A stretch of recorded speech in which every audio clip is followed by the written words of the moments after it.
gitu. Kalau yang nanya, sakit nggak sih suntik vaksin? Apa aku doang? Kalau ini menurut aku ya, aku karena udah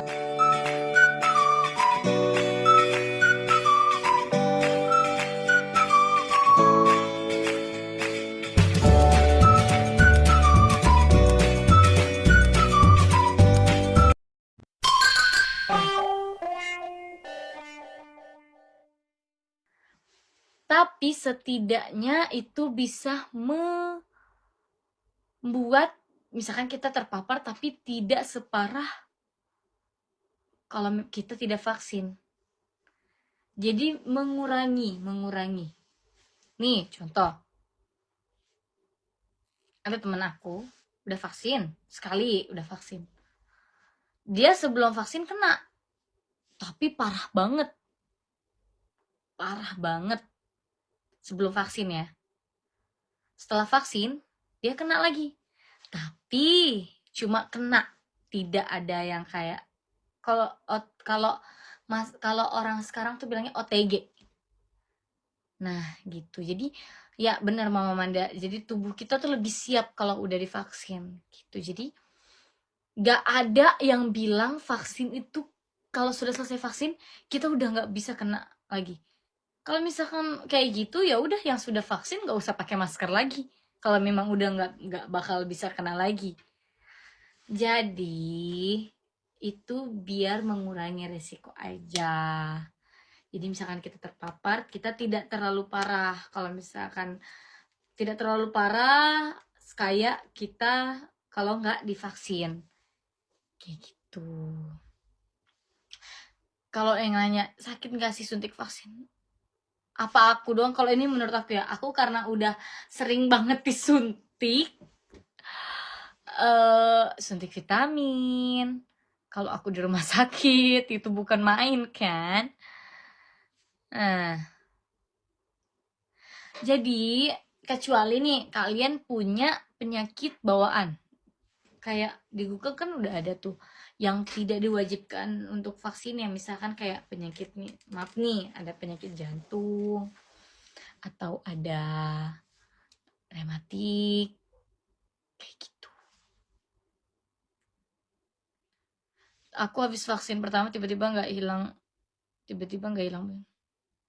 nggak hilang penciuman. Maksudnya gimana? Dan jangan menyalahkan vaksin itu menyebabkan orang meninggal. Nah itu juga kalau orang meninggal itu sudah takdir sayang aku, itu udah takdir dari Allah Subhanahu wa taala, kita tidak bisa menyalahkan. Dan kalau memang kalian tetap percaya itu karena vaksin, mungkin kalian sebelum vaksin kalian mempunyai penyakit dalam atau penyakit yang oh iya seharusnya memang gak harus vaksin. Yang parah itu kalau ada asma biasa. Nah, itu juga. Dan alhamdulillah aku juga. Ini aku juga mantan ya, mantan COVID. Dan alhamdulillahnya aku yang OTG kan, jadi nggak ngerasa yang namanya sesak dan segala macam, alhamdulillahnya gitu. Dan satu lagi ya, kena COVID itu bukan aib, tapi masing-masing kita aja, kita mau nge-share atau enggak. Jadi itu bukan aib. Kalau misalkan kalian ketahuan COVID ya jangan malu, ya emang udah qadarullah, udah gitu. Emang Kokta juga ya, sempat kehilangan penciuman kan, sumpah rasanya gak enak. Kalau aku bisa nyium pada saat itu, bisa nyium parfum bisa, cuma mesti bener-bener diendus banget baru cium. Kalau misalkan kayak sekarang nih kan, nih, emak kau, maaf, nih aku pakai parfum, udah begini doang nih udah ciumnya nyengat banget. Nah kalau pas kena COVID aku tuh pas itu harus diginiin banget baru kecium. Ingat ya, COVID bukan aib, tapi tergantung orang, masing-masing orang mau di-share atau enggak. Kayak gitu. Aku awal-awal kena COVID gak di-share, tapi aku Itu menurut aku ya udah nggak usah di share dulu deh, nanti aja. Anak Indosiar kebanyakan aku nggak tahu, aku nggak bisa ngasih tahu, itu privacy orang masing-masing. Tapi kalau aku ditanya udah pernah, aku udah pernah.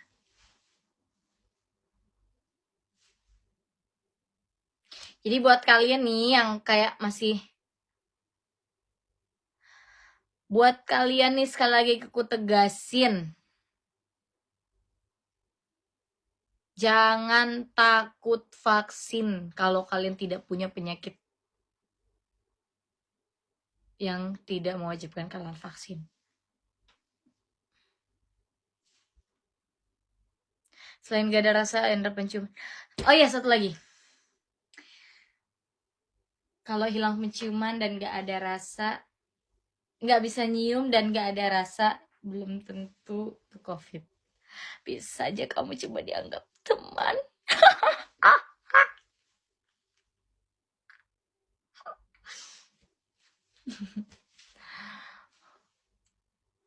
Kalau aku udah dua-duanya vaksinnya. Aku Salwa udah divaksin 2 kali.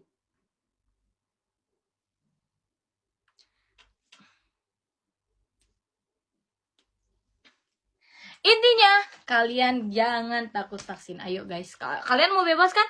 Kalian banyak yang komplain kan? Di luar negeri udah bisa nonton konser nggak pakai masker, jalan kemana-kemana nggak pakai masker, ini gini nggak pakai masker, karena mereka mungkin hampir semuanya udah vaksin, hampir. Kalau kita yang aku dengar-dengar setengahnya aja belum gitu.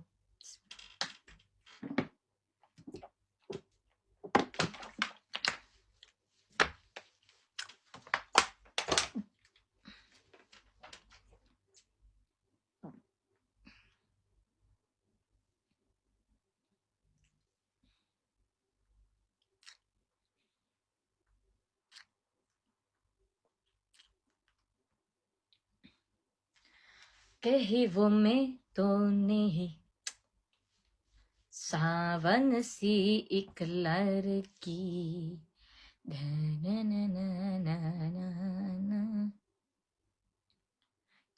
जिसके ओ सपने कहीं वो मैं तो नहीं. Aku nggak berani suntik vaksin loh kakak, jangan. Aku juga awal, kalian masih tahu aku pornonya seperti apa sebelum suntik vaksin, tahu nggak? Jadi pas itu aku mau ke Balikpapan dan aku sempat bilang kalau memang syaratnya terbang harus vaksin, mending aku nggak usah terbang. Aku sampai bilang kayak gitu, kayak aku takut gitu karena mendengar berita-berita yang menurut aku tuh nggak benar ya. Dan mungkin ada juga yang percaya seperti itu, dan tapi kalau aku pribadi aku tidak percaya. Dan aku ya udah deh, aku coba bismillah. Kalau memang takdirnya ya begitu ya gak apa-apa deh gitu kan. Ternyata ini perut gede banget ya. Ternyata ada ini ya guys. Gitu. Ya udah akhirnya aku vaksin dan aku berusaha untuk oke, tenang. Sebenarnya itu tergantung mindset kita. Kalau mindset kita positif, insya Allah juga kitanya tenang-tenang aja. Tapi kalau misalkan kitanya udah negatif duluan, itu pasti tegang.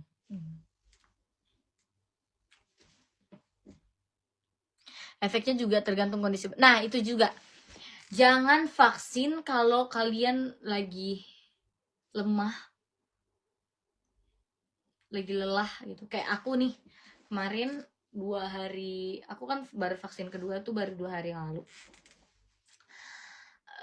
Bukan 2 hari yang lalu, kemarin tanggal 7 kan aku vaksin. Tapi di tanggal 5-nya aku lelah banget. Dan harusnya aku vaksin di tanggal 6. Aku bilang, aku gak mau vaksin di tanggal 6. Karena tubuhku lagi kurang sehat. Jadi aku mesti istirahat, bener-bener istirahat dulu. Udah akhirnya aku istirahat dan di tanggal 7 aku merasa tubuhku udah fit. Akhirnya aku memutuskan untuk vaksin. Jadi kita yang tahu diri kita seperti apa. Oke guys, jangan lupa like